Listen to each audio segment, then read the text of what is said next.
अस्सलाम वालेकुम दोस्तों, क्या हाल है? ठीक हो?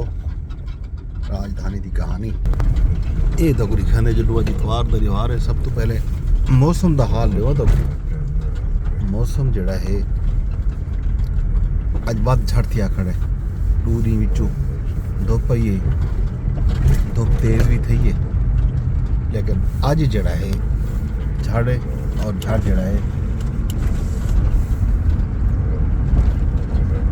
लगता ही में कि घाटा वेंदा थींदे ते बारिश का इम्कान भी है। ये मौसम का हाल है वेला। बाकी कामकार जड़ा है इतना थींदा पिया तो जारी और सारी है।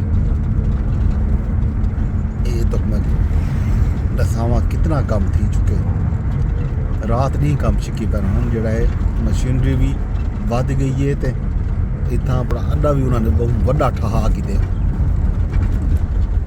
जिथा कंक्रीट का समान आया पर लोहे का समान खास तौर पर सरिया मोटा ये जंगल हाँ जड़ा इन्होंने इतना कच्चा बनाया ने पूरा। और सामने रोड दे बड़े बड़े डंपर जड़ा है इतवार के दी भी अज कामकार को लगे खड़न छिकी पैन काम इतना ही डाडा बनी पैन। ये पार्क रोड के उत्ते इन्होंने एक बनावने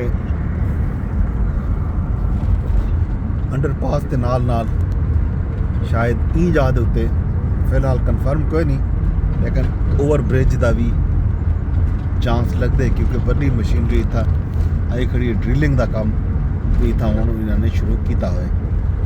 बाजार लगता इवें पै कि शायद ड्रिलिंग आलू थी पी कि शायद बड़े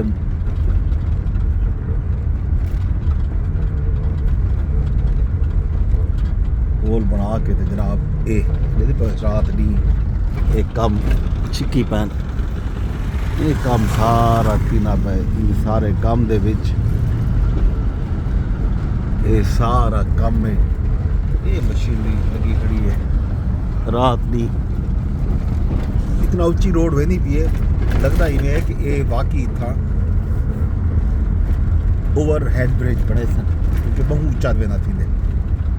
ये था इन्होंने सामने तो नज़र आती पी सी ये था इन्होंने अपना अड्डा बनाया हुआ बाकायदा इतना रिहायशी टेंट भी हैं, कंक्रीट के बड़े बड़े पहाड़ आए पैन।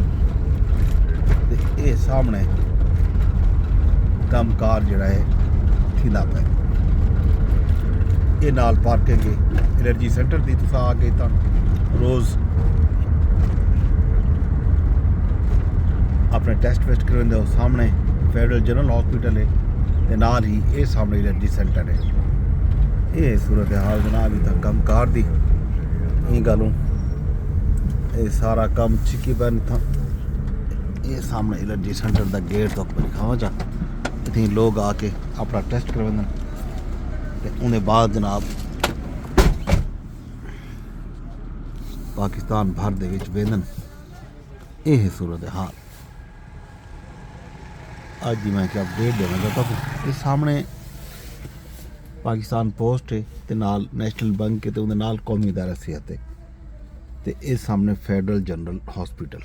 ये सारा इलाका है बहुत जल्दी तब्दील थी वैसी तो कुछ दिन बाद मेन पार्क रोड को बंद करके